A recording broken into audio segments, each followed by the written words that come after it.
Olá, queridos amigos e amigas da nossa série Camille Flammarion, o Poeta dos Céus.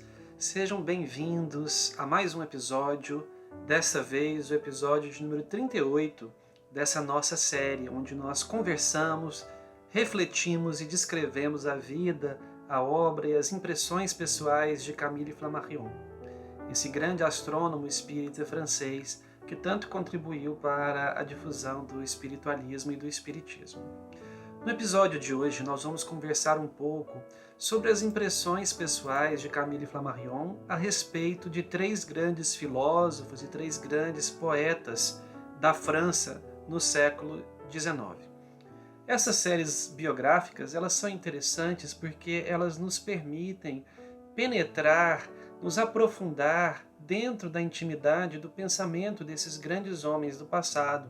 Então nós temos a chance de saber o que pensava Camille sobre outras pessoas nas próprias palavras de Camille Flammarion. Nós transcendemos a obra, a visão de Camille da astronomia, da espiritualidade, vamos penetrando, vamos invadindo a sua intimidade. E isso enriquece muito o estudo dessa personalidade e de outras, nas quais nós estudamos também a intimidade dessas pessoas.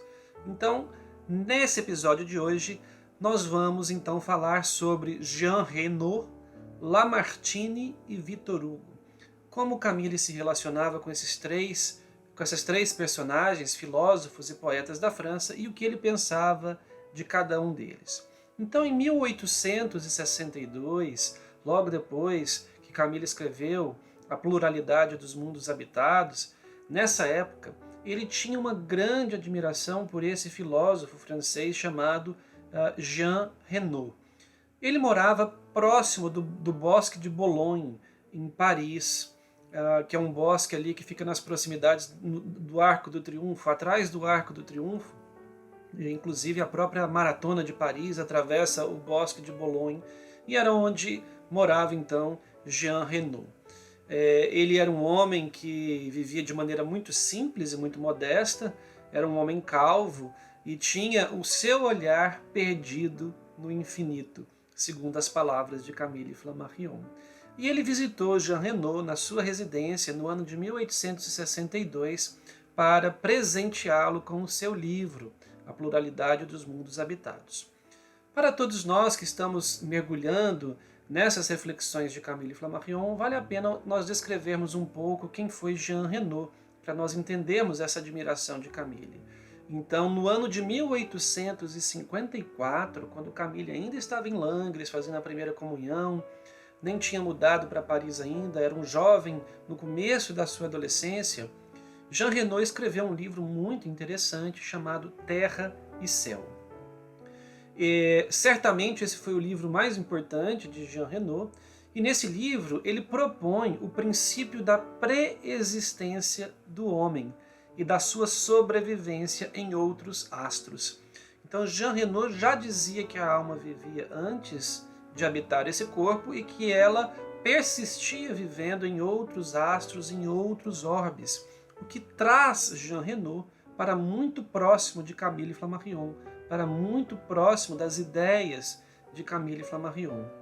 Ele, então, era um filósofo que definiu bem a diferença entre anjos e demônios, e ele rejeitou também a ideia do dogma das penas eternas. O livro dele incomodou a Igreja Católica na época, e uma comunhão de bispos, um concílio de bispos reunidos na França, naquela época, condenou o seu livro, que permanece até hoje como uma curiosidade filosófica e literária, um livro muito interessante, Terra e Céu. Nesse livro ele também propôs ideias de reencarnação, e por causa disso o seu livro Terra e Céu também entrou no índex dos livros proibidos da Igreja Católica.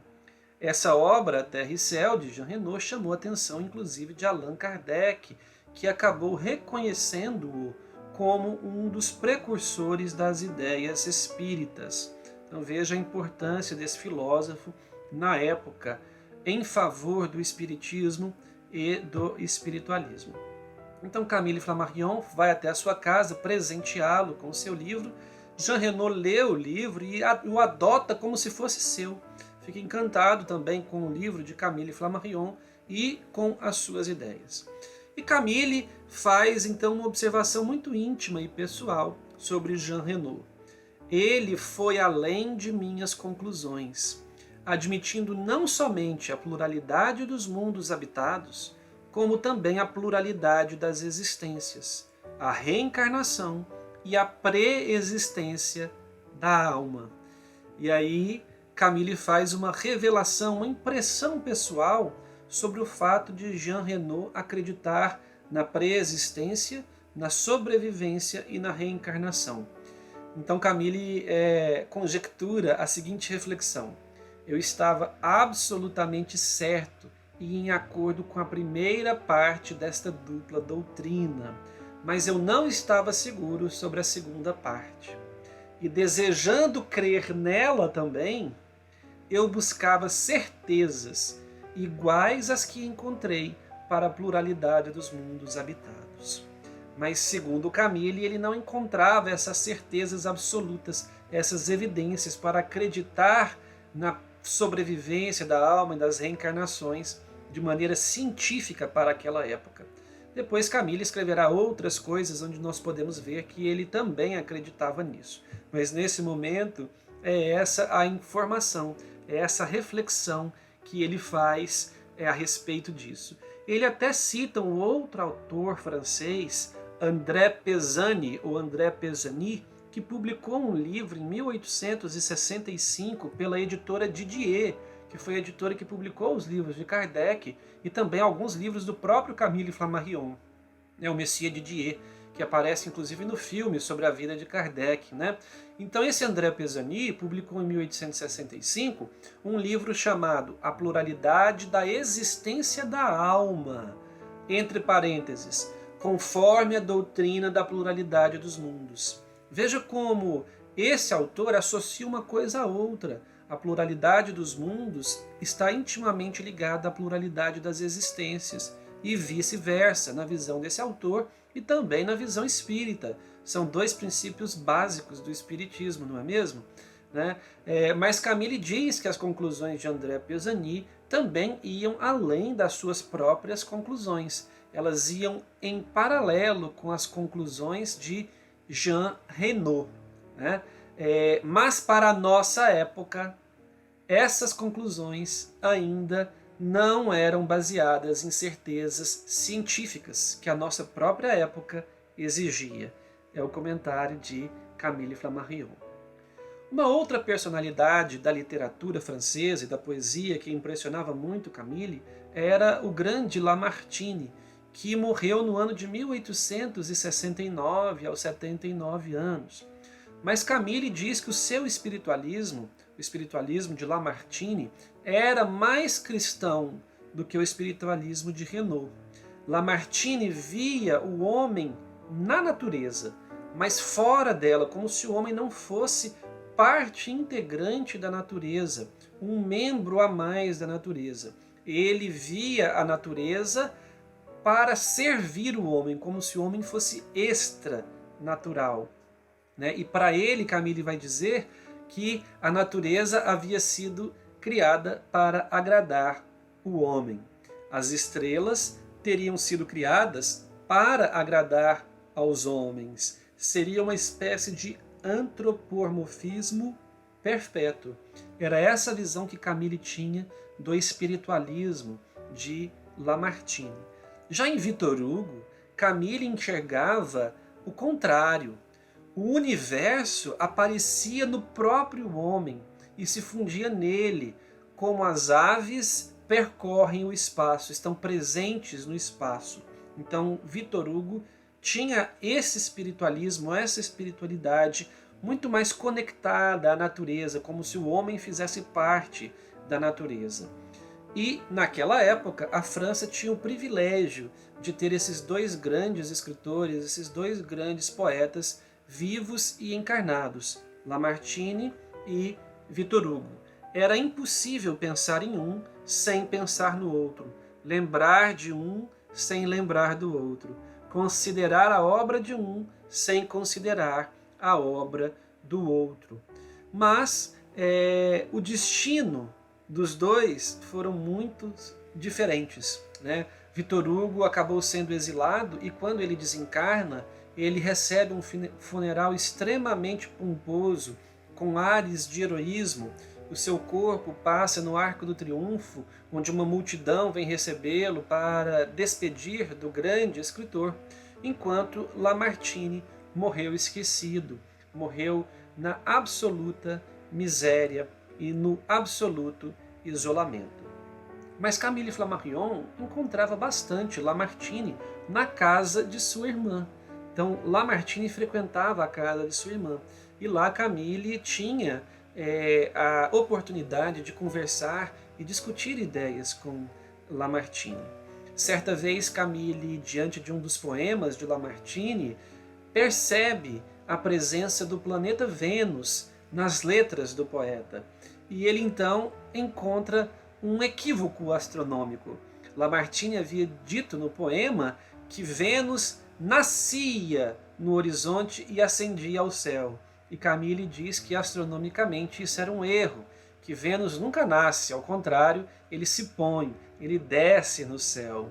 E ele resolveu escrever para Lamartine mais tarde, para corrigir o poeta ou para orientá-lo, para fazer essa observação, ao que o poeta realmente respondeu que aquilo não importava, que o que importava era o sentido geral do texto e que astronomicamente ele reconhecia que poderia estar errado, mas que o que importava era a beleza poética do texto.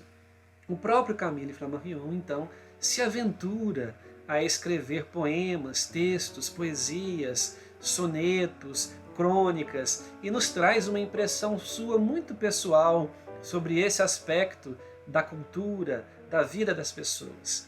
Ele então se classifica como muito amante da forma literária, abrindo aspas, muito amante da forma literária, admirador da arte pura, tanto na música como na pintura, ouvinte perpétuo do poema sagrado da natureza e contemplador do belo, eu me havia entregado, como a maior parte dos escritores jovens, a escrever tanto em verso como em prosa, e a cantar no estilo poético que os sentimentos ocupavam em meu coração.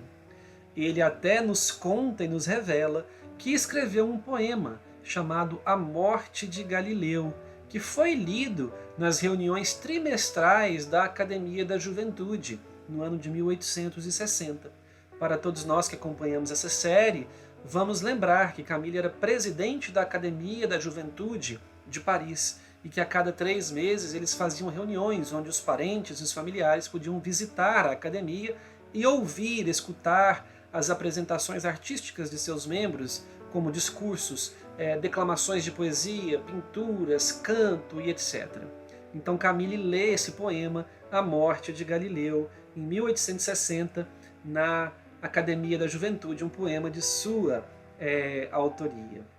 E ele então faz uma revelação, uma frase muito curiosa sobre si mesmo. Um estudante de ciências pode ser poeta em suas horas livres, e essas horas são as melhores horas da vida.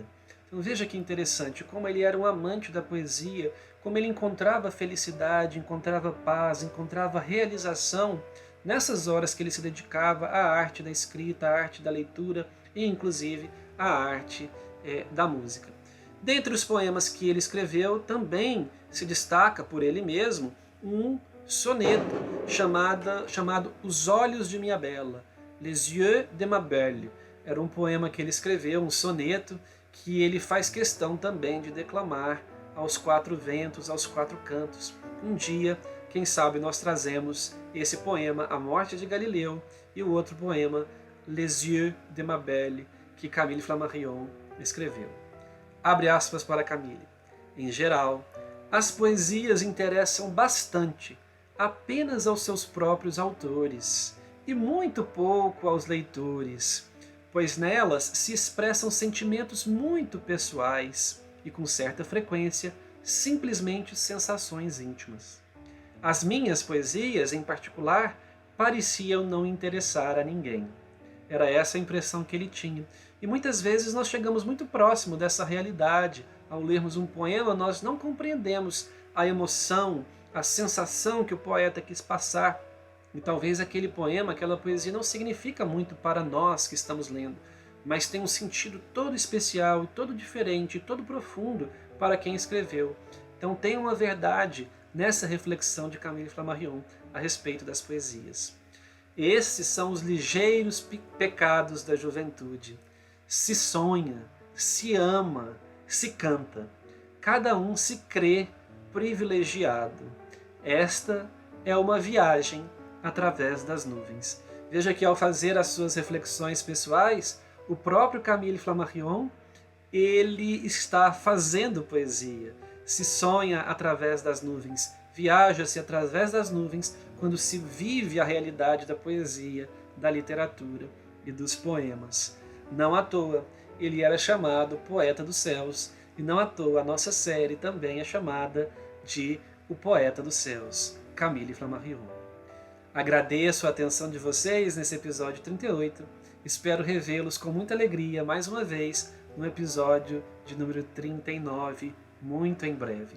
Fiquem todos com Deus, fiquem todos em paz e fiquem todos na poesia de Camille Flammarion.